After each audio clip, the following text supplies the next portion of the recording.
Samajwadi party के अध्यक्ष और उत्तर प्रदेश के पूर्व सीएम अखिलेश यादव ने भीम आर्मी प्रमुख चंद्रशेखर को पॉलिटिकल तौर पर दरकिनार कर दिया है, उनको नजरअंदाज कर दिया गया है। और जिसके बाद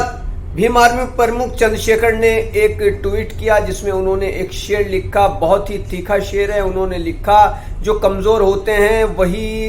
किस्मत का रोना रोते हैं, जिन्हें उगना होता है वो पत्थर का सीना चीर कर भी उगते हैं।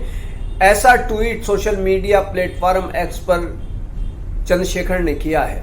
आपको मालूम होगा कि चंद्रशेखर का समाजवादी पार्टी के साथ गठबंधन है और जिस वक्त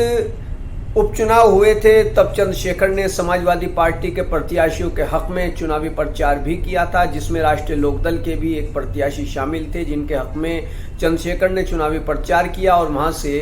कामयाबी भी मिली थी। माना जा रहा था कि ये गठबंधन बहुत मजबूत है और ये मुस्तकबिल में काफी दूर तक जाएगा, लेकिन जिस तरह से उत्तर प्रदेश के पूर्व मुख्यमंत्री और समाजवादी पार्टी के अध्यक्ष अखिलेश यादव ने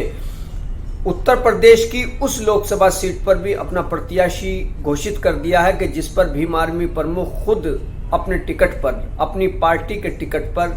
समाजवादी पार्टी के गठबंधन के सहयोग से किस्मत आजमाना चाहते थे, वहां पर समाजवादी पार्टी के अध्यक्ष अखिलेश यादव ने अपना प्रत्याशी घोषित कर दिया है। ये सीट है उत्तर प्रदेश की नगीना सीट। नगीना सीट पर भीम आर्मी प्रमुख काफी पहले से चुनावी मैदान में उतरने की तैयारी कर रहे थे। उन्होंने इस ख्वाहिश का इजहार एक नहीं बल्कि कई बार किया था।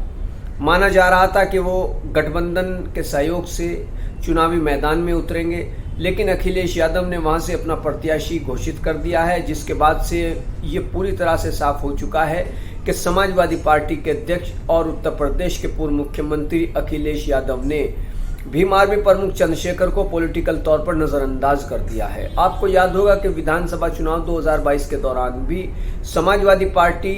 और भीम आर्मी में गठबंधन की बातें हुई थी, जिसमें भीम आर्मी प्रमुख को समाजवादी पार्टी की ओर से 3 सीटें देने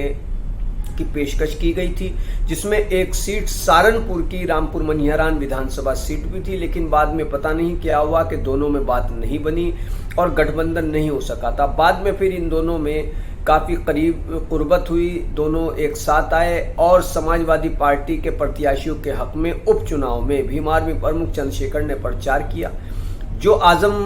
खान का राजनीतिक गढ़ है, वहां पर जब उपचुनाव हुए वहां पर भी समाजवादी पार्टी के प्रत्याशी के हक में आजम खान के साथ मिलकर भीम आर्मी प्रमुख चंद्रशेखर ने चुनावी प्रचार किया था। राष्ट्रीय लोकदल जिसका गठबंधन उस वक्त समाजवादी पार्टी के साथ था, उसके प्रत्याशी के हक में भी भीम आर्मी प्रमुख चंद्रशेखर चुनावी प्रचार करने पहुंचे थे और उस सीट पर प्रत्याशी को कामयाबी भी मिली थी, जिसके बाद माना गया कि ये दोस्ती बहुत मजबूत रहेगी। ये तीनों की दोस्ती अखिलेश यादव, चंद्रशेखर और राष्ट्रीय लोकदल के अध्यक्ष जयंत चौधरी, इन तीनों की दोस्ती की काफी चर्चा रही और कहा कि ये गठबंधन, ये दोस्ती काफी दूर तक जाएगी। लेकिन कुछ वक्त पहले जयंत चौधरी इंडिया गठबंधन समाजवादी पार्टी से अलग हो गए और उन्होंने एनडीए के साथ जाना बेहतर समझा। वो फिलहाल एनडीए के साथ ही गए हैं। अब ऐसे में भीम आर्मी प्रमुख के बारे में तो माना गया था कि वो समाजवादी पार्टी के साथ ही रहेंगे, लेकिन समाजवादी पार्टी के अध्यक्ष अखिलेश यादव ने जिस तरह से उनको पॉलिटिकल तौर पर नजरअंदाज किया है, उससे दोनों के रिश्तों में खटास पड़ती नजर आ रही है। दरअसल अखिलेश यादव ये चाहते थे कि भीम आर्मी प्रमुख गठबंधन के सहयोग से चुनावी मैदान में तो उतरें, लेकिन सिंबल समाजवादी पार्टी का हो, और शायद ये भीम आर्मी प्रमुख को मंजूर नहीं था। तो फिर अखिलेश यादव ने अपना प्रत्याशी नगीना सीट से उतार दिया और अब भीम आर्मी प्रमुख ने जिस तरीके से ये तीखा शेर सोशल मीडिया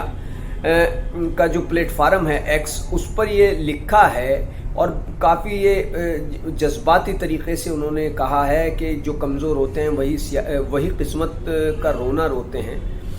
जिन्हें उगना होता है वो पत्थर का सीना चीरकर भी उगते हैं। तो जाहिर सी बात है कि उसी सीट से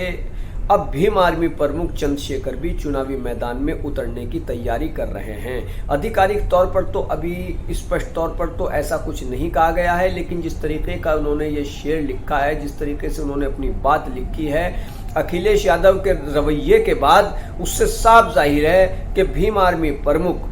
अब अपने दम पर चुनावी मैदान में उतरेंगे। तो जाहिर सी बात है कि अखिलेश यादव से जो उनका सियासी दोस्ती थी, जो उनका सियासी रिश्ता था, उसमें तलखी आ चुकी है। और आने वाले दिनों में क्या समाजवादी पार्टी को लोकसभा चुनाव में इसका नुकसान उठाना पड़ेगा, इस पर भी सभी की नज़रें बनी रहेंगी। लेकिन फिलहाल यही कहा जा सकता है कि समाजवादी पार्टी के अध्यक्ष अखिलेश यादव ने भीम आर्मी के प्रमुख चंद्रशेखर को पूरी तरह से पॉलिटिकल तौर पर नज़रअंदाज कर दिया है। तो कीजिए हमारे चैनल को सब्सक्राइब, वीडियो को लाइक कीजिए, कमेंट कीजिए। धन्यवाद।